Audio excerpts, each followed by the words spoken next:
You are looking at Julian's pronunciation guide, where we look at how to pronounce better some of the most mispronounced words in the world, like this other curious word. But how do you say what you're looking for today? Let's learn how to pronounce the name of this Italian bread recipe. It's kind of just a pizza dough without any or much topping at all.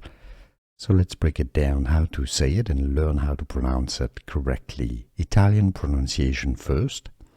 Focaccia.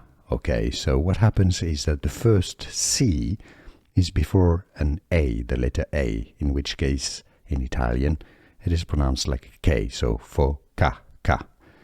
Now the second series of C's is before an I, which makes it sound like CH, so cha. Cha, cha, focaccia, focaccia. Now, because you have double C, well, you need to make the ch sound the stress of the word. So, focaccia, focaccia, focaccia. That's how the Italians would say it. Focaccia. So, in English, similarly, focaccia. And now you know. Here are more videos on how to pronounce more confusing words and names too many mispronounced. Like this video if you found it useful. I appreciate your support. I'll see you soon and thanks for watching.